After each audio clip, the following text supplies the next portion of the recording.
Bismillahirrahmanirrahim. Assalamualaikum warahmatullahi wabarakatuh. Amin ya rabbal alamin. Subhanallah wa bihamdi, subhanallahil azim. Adada khalqihi wa ridha nafsihi wa zinata arsyihi wa midada kalimatihi. Asyhadu an la ilaha illallah wa asyhadu anna Muhammadar Rasulullah. Allahumma salli ala Sayyidina Muhammad. Assalamu alayka ya Rasulullah sallallahu alaihi wasallam. Wa ala alihi wa ashabihi wa man tabi'ahum bi ihsan ila yaumiddin. Rabbi a'udzubika min hamazati syayatin wa a'udzubika rabbi ayahdurun. Subhanaka la ilma lana illa ma 'allamtana innaka antal alimul hakim. Sadaqallahul azim wa sadaqa Rasulullahi sallallahu alaihi wasallam. Pertama-tama yang sangat saya hormati dan saya cintaikan Allah, Ayahanda Habib Ahmad Al-Kaf. Semoga beliau beserta keluarga senantiasa dalam limpah curah rahmat, ampunan, hidayah, berkah serta ridho dari Allah Subhanahu wa taala. Ada juga guru kita semuanya yang saya hormati, Ustazah Muawana, semoga beliau beserta keluarga senantiasa dalam limpah curah rahmat, ampunan, hidayah, berkah serta ridha dari Allah Subhanahu wa taala. Para ayah bunda semua jamaah, bunda, saya mau bertanya dulu. Menjadi seorang ibu itu berat enggak? Susah enggak? Capek enggak? Dan Masya Allah ini luar biasa. Allah berfirman di Quran surat Luqman surat ke-31 ayat ke-14. Allah berfirman tentang apa? Bagaimana Allah menasehati kita para anak untuk bisa memuliakan ibu secara khusus dan secara umum adalah orang tua. Di dalamnya juga ada seorang ayah yang juga dikuatkan oleh hadis Nabi sallallahu alaihi wasallam tentang kedudukan ibumu, ibumu, ibumu lalu ayahmu. Apa yang disampaikan oleh Allah Subhanahu wa taala di Quran surat Luqman ayat 14, wahnan ala wahnin wa fisaluhu. Ibumu yang sudah mengandung dengan susah payah yang sangat luar biasa, rasa sakit yang terus bertambah ketika hamil, usianya semakin besar kandungannya, tidur miring susah, tidur tengkurap mustahil. Akhirnya apa yang terjadi? Malamnya begitu terbatas untuk istirahatnya. Begitu lahir bahkan rela menukar nyawanya agar kita lahir tumbuh bahagia. Banyak orang tua yang bisa melahirkan 10 anak, melahirkan kebahagiaan, mendidik mereka dan membesarkan mereka dengan kasih sayang, tapi 10 anak itu belum tentu mampu menjaga merawat ibunya yang hanya seorang diri. Banyak di kota-kota besar, orang tuanya yang sudah semakin sepuh ditempatkan di panti-panti jompo. Di tempat yang tidak seharusnya karena tidak nyaman. Karena apa? Seharusnya orang tua berada dalam pengawasan seorang anak.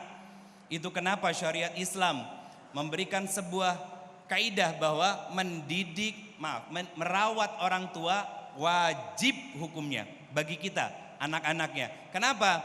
Karena sebab mereka lah kita lahir ke muka bumi ini. Karena sebab dan kasih sayang mereka lah kita tumbuh menjadi anak-anak. Bahkan dalam doa yang disampaikan di Quran surat ke-46, surat Al-Ahqaf ayat ke-15, Rabbi auzi'ni an ashkura ni'mataka allati an'amta alayya wa ala walidayya. Bahkan di awal ayatnya Allah menyampaikan apa? Tentang bagaimana seharusnya kita bersikap kepada orang tua kita. Bahkan di bagian tengahnya disempurnakan dengan doa yang sangat luar biasa. Apa? Bentuk syukur kita kepada Allah. Kenapa kita harus bersyukur kepada orang tua kita? Sebagai bentuk syukur kita kepada Allah Subhanahu wa taala, kalau tanpa mereka tidak pernah kita lahir ke muka bumi ini. Tanpa pendidikan mereka, tanpa jerih payah mereka, tanpa lelah dan letihnya mereka mendidik, membesarkan kita, bahkan menghujani kita dengan kasih sayang dan perhatian dari mereka, kita nggak akan bisa menjadi seseorang seperti sekarang. Bahkan seorang sahabat Abdullah bin Mas'ud mengatakan pernah bertanya kepada Rasulullah sallallahu alaihi wasallam tentang 3 amalan yang sangat dicintai oleh Allah Subhanahu wa taala. Maka Rasulullah sallallahu alaihi wasallam menjawab apa? Yang pertama adalah as-salatu ala waqtiha. Yang kedua, birrul walidain. Yang ketiga, jihadun fi sabilillah. Posisi birrul walidain berada di tengah-tengah antara as-salatu ala waqtiha, berarti hablum minallahnya kita kepada Allah, dan bahkan di Quran surat ke-17 ayat 23 bahwa kedudukan berbakti, berbuat baik kepada orang tua di usia mereka apalagi yang sudah semakin senja dan sepuh, posisinya berada tepat setelah hubungan kita dengan Allah, ketaatan kita kepada Allah. Artinya tidak akan pernah ada nilainya di sisi Allah sebagai berbagai macam ibadah yang kita kerjakan kalau ternyata kita sebagai seorang anak masih menggoreskan luka dan sakit hati di dalam hati-hati dari orang tua kita, terkhusus adalah seorang ibu.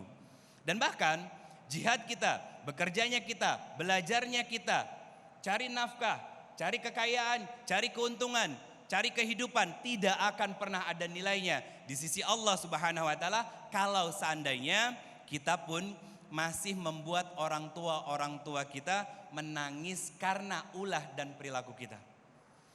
Suatu ketika Ali bin Husain bin Ali bin Abi Thalib pernah dipuji oleh seseorang.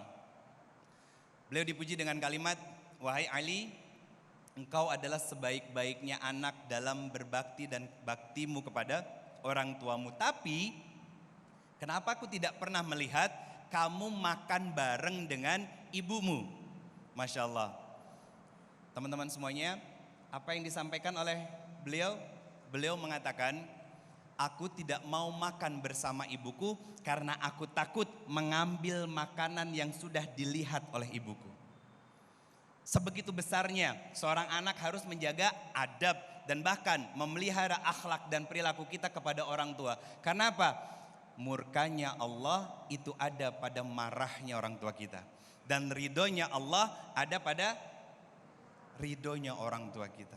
Maka membahagiakan, menjaga, merawat orang tua kita itu sebuah kewajiban yang harus kita tunaikan. Kita lakukan sebagai seorang anak, sebagai wujud dari terima kasihnya kita kepada Allah. Lewat terima kasihnya kita kepada siapa? Kepada orang tua kita. Berbuat baik kepada mereka dalam semua keadaan, dalam semua aspek kehidupan. Kenapa? Karena tidak ada jimat yang paling luar biasa di sisi Allah kecuali keberkahan yang lahir karena bakti kita kepada orang tua kita.